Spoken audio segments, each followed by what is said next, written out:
উত্তমদার অনেক ছবিতে আমি গান করেছি, হ্যাঁ। এবং উনি কিন্তু এসে সেটে দাঁড়াতেন ফ্লোরে, এটা এইভাবে কর রে, এটা এইভাবে কর। এই যে এটাতে কত সাহায্য হয়েছে সেটা বলে বোঝাতে পারবো না। যে অত বড় একজন আর্টিস্ট, তিনি সবসময় যা যা বেহায়া পাখি বলতে গেলে যে ওনারই কিন্তু সুর করেছেন নচিদা, কিন্তু ওই যে অ্যাকশনগুলো, কথা বলানো, এটাই ভাবে বল, এটাই বল, যা, হ্যাঁ, খোকা হোক, মানে নচিকেতা ঘোষ করেছেন, কিন্তু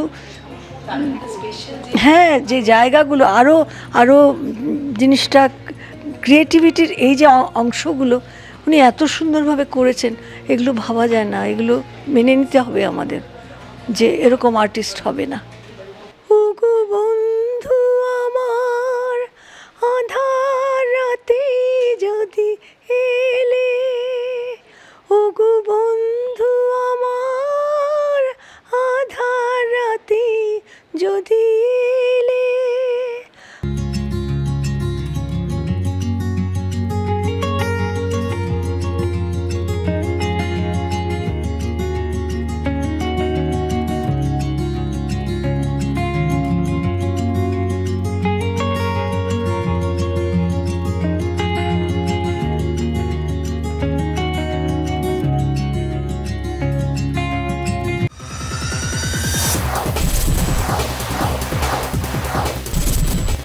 তার গান মানে পুরনো সময়ে ফিরে যাওয়া, তার গান মানে 21-এ ফিরে যাওয়া। সেই বয়সটা কোথাও যেন আটকে যাই আমরাও এবং আমাদের আগের অনেক জেনারেশন, এবং সেই মানুষটাকে আমাদের পাশে পাওয়া আজ, সেটা আমাদের কাছে, আমাদের বয়সী সকলের কাছে একটা বড় প্রাপ্তি। কিন্তু আক্ষেপ আছে বহু মানুষের, তাকে সেইভাবে গানে আর পান না বলে।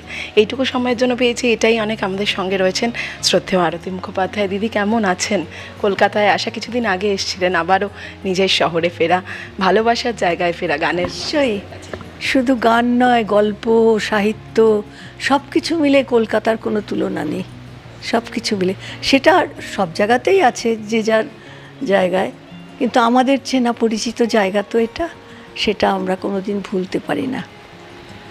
দিদি যখন ঢুকছিলেন আমরা তখন সকলেই আলোচনা করছিলাম যে আপনি আসছিলেন একটা হাসি মুখ, এই হাসিটা সত্যি আমাদের এখন অনেকটাই কমে গেছে, এবং সেই হাসিটা যেটা আমরা দেখেছি আগেও আপনার একই রকম, এত জটিলতার মধ্যে আমাদের ভালো থাকা কমে গেছে, হাসি কমে গেছে, কিন্তু আপনার মুখটা দেখে কোথাও যেন আমরাও ভালো হয়ে যাচ্ছি।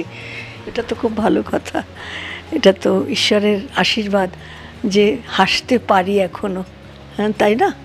শত কষ্টের মধ্যেও আমরা হাসি মুখে বেঁচে আছি, এটা আমাদের একটা আশীর্বাদ পাওয়া।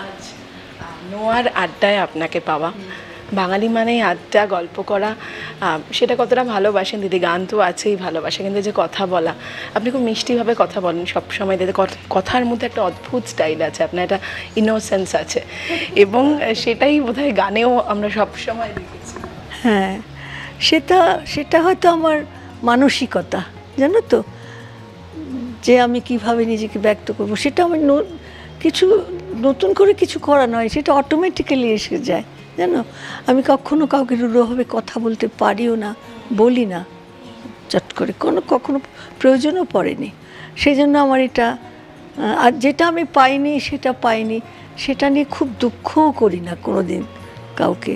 কিন্তু সবথেকে আমার আনন্দ হয় বা ভালো লাগে যে লোকে আমার জন্য ভাবছে, আমি কেন এত কম গান করেছি, আমি কেন, এইটা আমি ভাবি যে আমি রিয়েলি ব্লেসড যে সবাই আমাকে কত ভালোবাসেন। সেই জন্য আমি কৃতজ্ঞ, আমি সবার কাছে কৃতজ্ঞ যে এই ভালোবাসা দেবার জন্য, এবং আমি পেয়েছি, সেটা ভাবতে আমার ভালো লাগে। এই যে কথাটা বললেন, এটা সত্যিই সকলে ভাবেন। সেখান থেকে একটা কথাতে আসি, আপনার একটা ইন্টারভিউতে আমরা দেখেছি, পড়েওছি, যে আপনি গানের জন্য, গানকে কোনো রকম গানের সঙ্গে যাতে স্যাক্রিফাইস না করতে, মানে কোনো রকমই কিছু না করতে হয়, তার জন্য অভিনয় না করেছিলেন ঋত্বিক বাবুকে। কিন্তু সেই গান থেকে দূরে যাওয়ার সিদ্ধান্ত, সেটা তো অত্যন্ত কঠিন ছিল। সেইটা নিতে কতটা মনের জোর লেগেছে? না, আমার চোট লাগেনি, কারণ আমি গানটাকেই এত ভালোবাসি। অভিনয় নিশ্চয়ই ভালো, গান করতে গেলেও তো অভিনয় করতে হচ্ছে আমাকে, তাই না? তারপরে গানের জন্য যে সময়টা দিতে হবে সেটা তো আমি পেতাম না। তা আমার মনে হয় যেন আমার গান হারিয়ে যাবে, খালি মনে হতো আমি এসব অভিনয় করতে গেলে, অন্য কিছু করতে গেলে আমার গানটা হারিয়ে যাবে, জানো, এটা আমার মনে হতো। সেই জন্য আমি অন্য কিছু আর ভাবিনি, গান করাটাকেই বেছে নিয়েছি এবং ভালোবেসেছি, সেটাই আমি করি। যখন অবসর নেওয়ার সিদ্ধান্ত নিলেন তখন আমি বলছি সেই সময় যে রেকর্ডিং, একের পর এক নতুন সুরে গান, উত্তমবাবু আপনার রিহার্সালের সময় থাকতেন আমরা শুনেছি প্রচুর, অনেক সময়। হ্যাঁ, সেই জন্য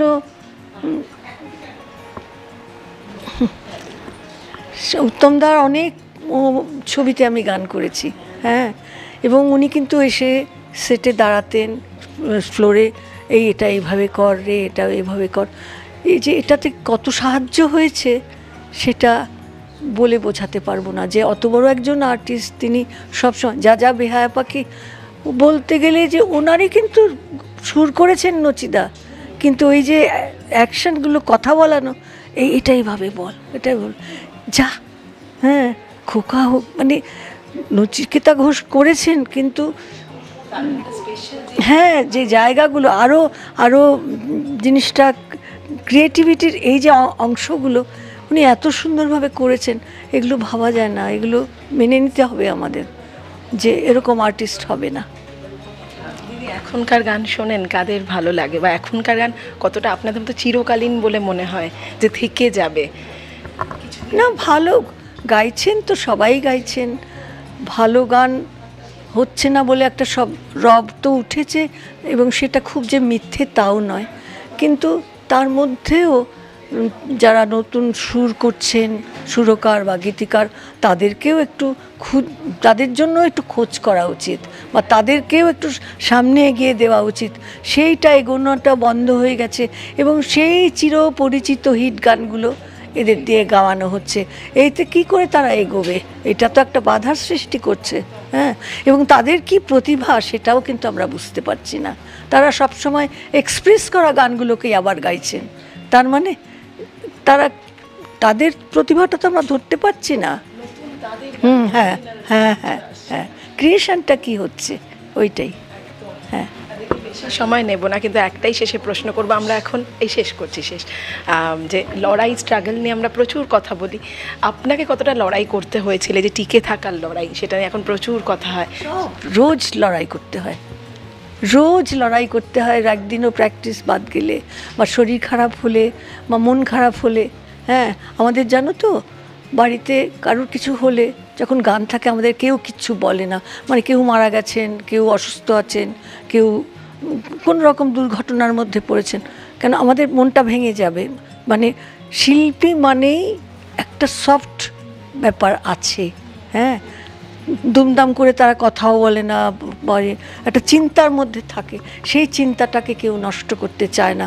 যদি শিল্পকে ভালোবাসে সেটা নষ্ট না হতে দেওয়াই উচিত, এবং এই শিল্পী মনটা নিয়ে বাঁচতে গেলে অনেক কিছু স্যাক্রিফাইস করতে হয়। সবসময় বলে না, যা পেয়েছো তা নিয়ে থাকো, সেটাকে বড় করে দেখো। হ্যাঁ, সেই শিল্পটাকে বাড়াও, তো অন্যদিকে মন দিলে এটা খানিকটা ডিস্টার্ব হয়ে যায়। শেষ করব দিদি, আজকে যেহেতু বেশি সময় নেই, আরও অনেক কথা বলার ছিল, হলো না, কিন্তু শেষে দু লাইন আপনার পছন্দের কোনো গান একটু শুনে শেষ করি, আপনার পছন্দের।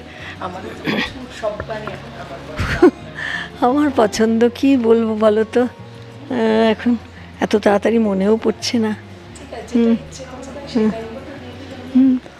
ওগো বন্ধু আমার, আধার রাতে যদি এলে, ওগো বন্ধু আমার, আধার রাতে যদি এলে, হাতখানি রাখো মোর হাতে, আমি নির্ভয় নির্ভয় তোমার হাতের ছোঁয়া পেলে, ওগো বন্ধু আমার, আধার রাতে যদি এলে। ধন্যবাদ দিদি, এইভাবে আপনার আশার অপেক্ষায় আমরা সব সময় থাকি, সব সময় ভালোবাসায় থাকুন, ভালো থাকুন। ধন্যবাদ দিদি, থ্যাংক ইউ।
তারা অন্তরে একই ছিলেন, হয়তো স্থানিক দূরত্বে একটু বিচ্ছিন্নতায় আছেন। এই কোনোভাবে তারা কাছে এসে গেলেন এবং সেই কাছে আসার জন্য একটা প্ল্যাটফর্ম নেওয়া, যেখানে আমরা ওদের আনতে পারলাম। এবং আমরাও খুব উত্তেজিত যে মাধবী দিয়ে আসছেন, আরতি দিয়ে আসছেন, মানে মিথ তো এদের তো মানে জীবন্ত মিথ, যাদের হাত মানে যাদের গান শুনে বড় হয়েছি, অভিনয় দেখে রোম্যান্স শিখেছি, কি আর বলবো, সবই তো এদের ঘিরেই হয়েছে। একটা বড় বেলা, কৈশোর বেলা থেকে বড় হওয়া এবং এখনো পর্যন্ত। তো সেই মানুষদের সঙ্গে কথা বলা যায় এবং তারা এত অ্যাক্সেসেবল, তাদের কাছে পৌঁছানো যায় চট করে, এবং অনুরোধ করলে অনুরোধ ফেরাতে পারেন না তারা, কতটা ভালোবাসা থাকলে এবং কতটা নিজেরা মহানুভব হলে হয়। আর দিদি আমি এই কথাটা বারবারই বলছি, যে কালকে বলছিলেন যে ঈশ্বরের কাছে আশীর্বাদ করো আমার হয়ে, প্রে করো আমি যেন আজকের অনুষ্ঠানটা ভালো করতে পারি। সারা বিশ্বে যিনি গান গেয়ে এসেছেন এবং এত সুপার ডুপার হিট গান, তিনি বলছেন একটা সাধারণ মানে কফি শপে এসে অনুষ্ঠানটা যেন ভালো হয়। তা থেকেই বোঝা যায় যে কতটা একনিষ্ঠতা। এবং মাধবীদি তো শারীরিকভাবে সুস্থ ছিলেন না, ক্রমশ সুস্থ হচ্ছেন, কিন্তু তা সত্ত্বেও তার পুরনো বন্ধু আসছে এবং আমাদের সঙ্গে দেখা হবে, একটা সকলের সঙ্গে একটা আড্ডার পরিসর চলে এসেছেন। এইগুলোই পাওয়া জীবনে, এর থেকে আর বেশি কি। দিদির গানের অপেক্ষা সকলেই থাকে, গানের অপেক্ষা আপনার মধ্যে যে শক্তি আছে তাতে সকলকে ফেরানো যায়, আমরা জানি। সেরকম কি কিছু হতে পারে, মানে এটা আপনাকে দেখে আমরা এক্সপেক্ট। আরতি দিকে আমরা টেলিভিশনে গান গাইয়েছি, মানে গাইয়েছি বলাটা ভুল, উনি গেয়েছেন, এবং বহুদিন পর টেলিভিশনে বাংলা গান উনি গেয়েছেন, এবং সেটা আমাদের একটা স্পেশাল ইভেন্ট ছিল, সেই ইভেন্টে গিয়েছেন। তো এরকম পয়লা বৈশাখের মতো একটা ব্যাপার ছিল, আবারও হতে পারে এরকম কিছু, তো অপেক্ষায় থাকি। আমাদের আসার সুযোগ অনেকের আজকে, তার কারণ আজকে সেকেন্ড সানডে। তো মানে এক তো হচ্ছে আজকে একটা ছুটির দিন, এবং সেই ছুটির দিনে আমরা সবসময় তো কাজের জায়গার মধ্যেই যা গল্প সব যা হয় আর কি সেগুলো তো হয়, কিন্তু তারপরে মনে হয় একটু চেনা মুখের সাথে যদি আড্ডাটা হয়, কিন্তু অনেকে অনেকটা ডিস্টেন্সে থাকি, এরকম একটা জায়গায় এসে, এবং আজকের ওই যে টানটা যে আরতি দিয়ে এবং মাধু আন্টি আর এনাদের কম্বিনেশন, এনাদের বন্ধুত্ব বিভৎসভাবেই ছিল, আছে এবং থাকবেও। তাই ওনাদের দুজনকে, মানে ছোটোবেলায় যেটা হতো, আমার বাড়িতে রেকর্ড প্লেয়ার ছিল, তো বাবার রেকর্ডে গান শোনাতেন, আর আমি তখন ক্যাসেটও চলে এসছে তখন, তো আরতিদির বিভিন্ন গান, বন্য বন্য এই অরণ্য, আঁকা বাঁকা পথে যদি, হ্যাঁ, তো এই গানগুলো না আমি ক্যাসেটের মধ্যে না ওই ইজেক্টার রেকর্ড বাটন টিপে আর কি গাইতাম, মানে নিজে দেখতাম আর কি কেমন গাইলাম, মানে এই গানগুলো, ওনার গানগুলো বরাবরই খুব অ্যাট্রাক্ট করতো ছোটোবেলায়। চলে আয় স্নেহা। হ্যাঁ, এই যে দেখুন কতদিন পরে বল দেখাটা হলো, বহু বছর পর ওর আর আমার সাথে কিন্তু দেখাটা হলো। শোনো, আমার আজকে এটাই বলতে ইচ্ছে করছে, আরে সিরিয়াসলি নকশির পর আমাদের এই দেখা হলো, বছর পর ওর সঙ্গে দেখা হলো, এবং সেটা তো বুঝতে এইটার একটা টান আছে যে অনেক পরিচিত চেনা বন্ধুরা তাদের সঙ্গে দেখা হবে, এবং দিদির যে এই মানে প্রচেষ্টাটা, এটা অভিনব একটা প্রচেষ্টা, যেখানে হ্যাঁ যেখানে বই আছে, কথা আছে, বিভিন্ন হ্যাঁ মুহূর্ত আছে, হ্যাঁ অনেকগুলো মানুষের অনেক রকম কথার মাধ্যমে নিজেদেরকে আরো মানে এনরিচড করার সুযোগ রয়েছে। এই সবটা পাওয়ার একটা সুযোগের টানে কিন্তু নোয়ায় আসা, আর এই যে দুজনকে আজকে একসাথে পাচ্ছি, মাধু আন্টিও এসছে, এটা তো জানতাম না, এটা জানতামই না, মাধু আন্টি ওনাদের কম্বিনেশন আমরা খুব এনজয় করব। হ্যাঁ দেখো, এটা একটা কথা বলার প্ল্যাটফর্ম, এক্সপ্রেস করার প্ল্যাটফর্ম, আড্ডা তো উঠেই যাচ্ছে প্রায়, সেই জায়গা থেকে এরকম আড্ডা দেওয়ার একটা অভিনব উদ্যোগ, সেটা খুবই ভালো লাগছে। আর আজকে আরও বেশি করে ছুটে ছুটে আসা অবশ্যই আরতি মুখোপাধ্যায়ের টানে, কারণ আমাদের যেটা রাজন সৃজনাদি বললো ওরকম মানে বাবা মা বহু মানে আমাদের সময় তো এইসব ছিল না, মানে এত মোবাইল হেন তেন, ওই ক্যাসেট আমরা প্রচুর শুনেছি। তো আমি তাই ঢুকতে ঢুকতেই বলছিলাম আমার তখনও 21, আমার এখনো 21, মনে 21। কিন্তু আমি যখন রেডিওতে কাজ করেছি এইরকম বড় বড় মানুষদেরকে নিয়ে আমি প্রচুর আড্ডা মারতাম তখন, যার ফলে আজকে আমি ছুটতে ছুটতে এসেছি যে এই মানুষগুলোকে এখন আর আমরা কাছ থেকে পাই না, বা তাদেরকে এতক্ষণ ধরে একটা কাছাকাছি হয়ে তাদের সঙ্গে কথা বলা, গান শোনা একদম সামনাসামনি, এটা এখন একটু বিরল হয়েছে বটে। কিন্তু একসময় এটা খুব চালু ছিল। এটা যে লীনাদীপ আবার নতুন করে ফিরিয়ে আনছেন ওই সংস্কৃতির ওই দিকটা, যে যারা বড় বড় শিল্পী, বড় বড় ব্যক্তিত্ব, তাদের সঙ্গে সামনাসামনি কথা বলা, তারা যে মানে ওইভাবে দূরের কাউ কিছু না ভেবে, তারা তো আমাদের কাছে তারাই আকাশের তারাই, কিন্তু তাকেও তো মানুষের অনেক সময় স্পর্শ করতে ইচ্ছে করে, তার সঙ্গে কথা বলতে ইচ্ছে করে, আকাশের দিকে তাকিয়ে তো আমরা কথা বলি। সেই রকমই আমার মনে হয় যে এই অনুষ্ঠানগুলো ভীষণ জরুরি, এবং এই ধরনের আড্ডা যেটা লীনাদি করতে পেরেছেন বা করছেন, এটা তো খুব বড় একটা প্রতিষ্ঠানের আন্ডারে না থেকে করাটা সবসময় সম্ভব হয় না। এটা উনি বলেই পারেন বা উনি বলেই পেরেছেন। তো সেইটা খুবই একটা আমাদের কাছে বিরাট আনন্দের এবং খুব এক্সাইটিং, খুব প্রশংসাজনক, এই আর কি।